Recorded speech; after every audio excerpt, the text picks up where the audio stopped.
Histórias ao pé do ouvido, um projeto do Jardim da Mariposa.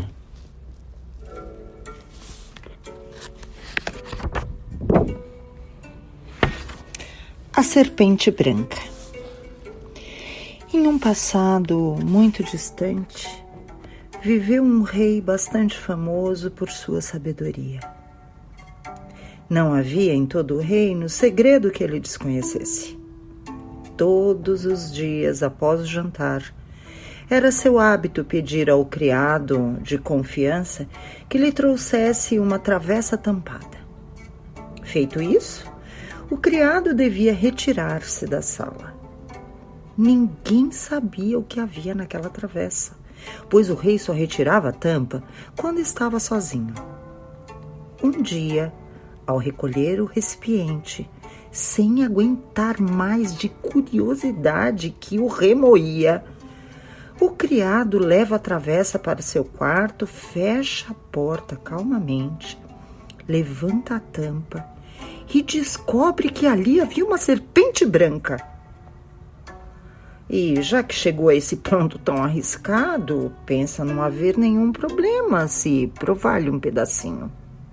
Assim, corta um pedaço da serpente, coloca-o na boca, mastiga e engole.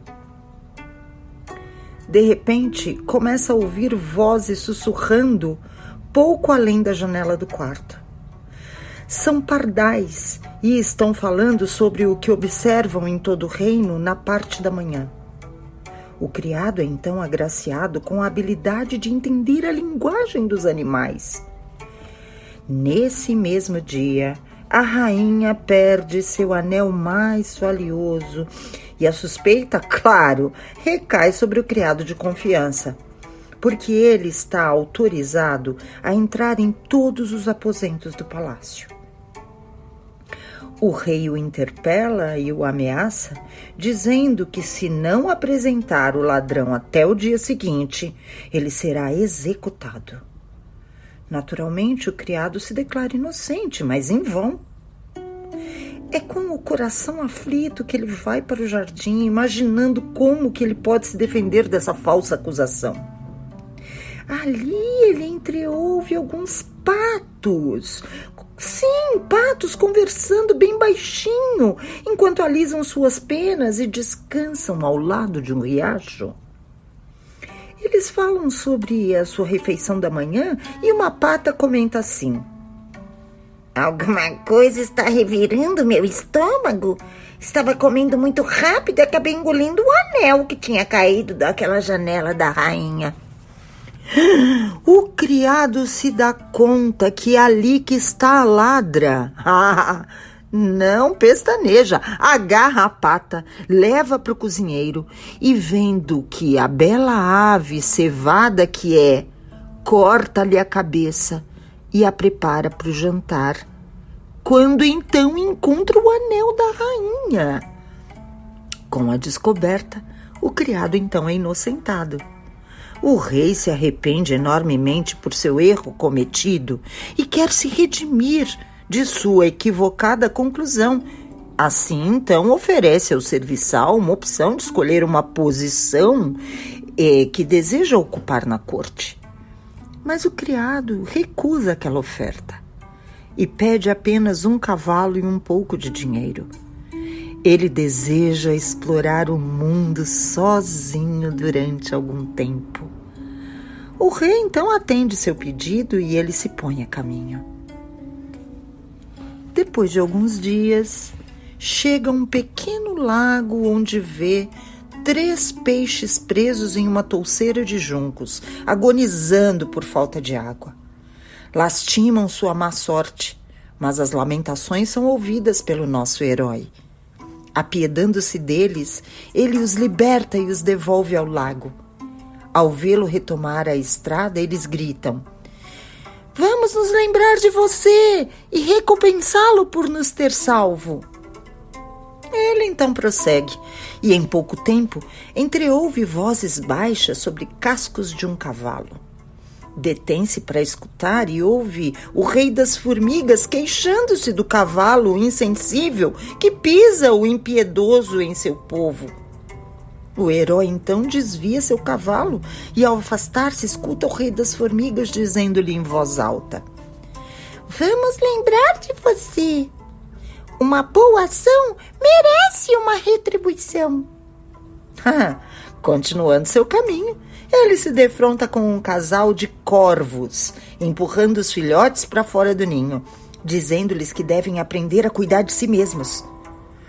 Mas os pequenos corvos ainda são fracos e incapazes, não conseguem voar e caem no chão, onde crocitam desesperados, queixando-se de que vão morrer de fome. O bom homem, assim, cheio de compaixão pelos filhotes abandonados, desmonta, sacrifica seu cavalo com a espada e o deixa para que os pequenos se alimentem dele. Com gratidão, eles gritam: "Vamos lembrar de você! Uma boa ação merece uma retribuição." E então o criado precisa prosseguir com suas próprias pernas.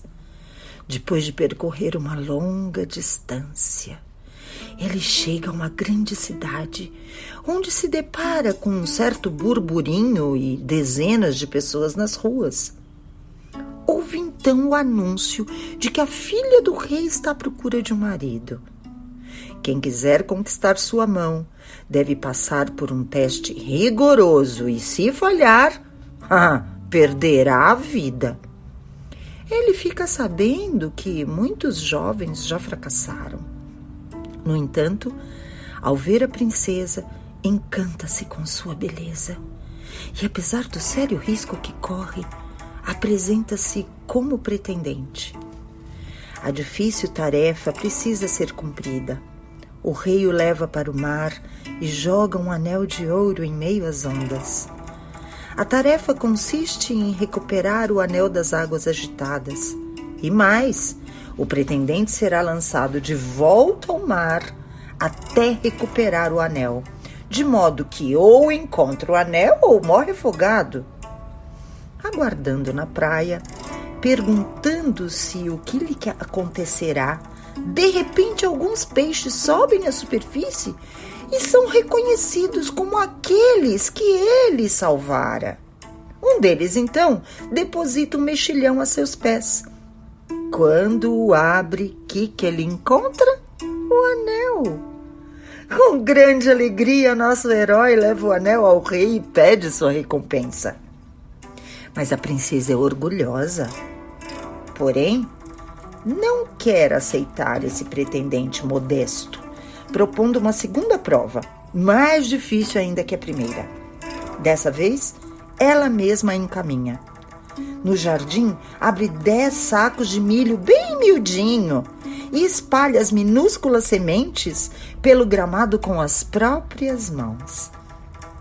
Se o pretendente não recolher cada pequeno grão e devolver todo o milho miudinho aos sacos até de manhã, será executado. Mais uma vez o rapaz se sente impotente e fica imaginando: o que será de mim? Desanimado, passa a noite toda naquele jardim, mas quando o dia amanhece, ele percebe que todos os sacos estão cheios, não restando um único grão no gramado. O rei das formigas viera com seus súditos durante a noite, recompensando assim o ato de bondade que ele tivera para com as formigas. Ao dirigir-se ao jardim pela manhã, a princesa constata que a tarefa está cumprida, mas seu orgulhoso coração resiste e ela impõe uma terceira tarefa. Se ele quiser se tornar seu marido, deve trazer-lhe uma maçã da árvore da vida. O pretendente não sabe nem onde que se encontra essa árvore da vida, mas vamos lá, parte assim mesmo e vai até onde suas forças lhe permitem.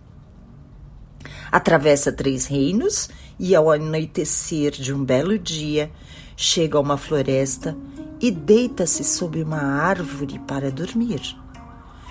Nos ramos acima dele, de súbito, ouve sussurros de uma maçã dourada que cai em suas mãos. 3 corvos a acompanham voando e pousam perto dele, dizendo-lhe que eram aqueles que ele salvara sacrificando seu cavalo, e que, quando ouviram falar de sua busca por uma árvore, por uma maçã da árvore da vida, atravessaram o mar até o fim do mundo, onde estava a bem-aventurada árvore, e voltaram com a maçã. O pretendente, então, leva a maçã dourada para a princesa, que agora não tem mais motivos para resistir. Eles, então, cortam a maçã da vida em 2 partes e a comem juntos. Assim, o coração da princesa se abre e ela se enche de amor por ele. E eles vivem felizes até uma idade avançada.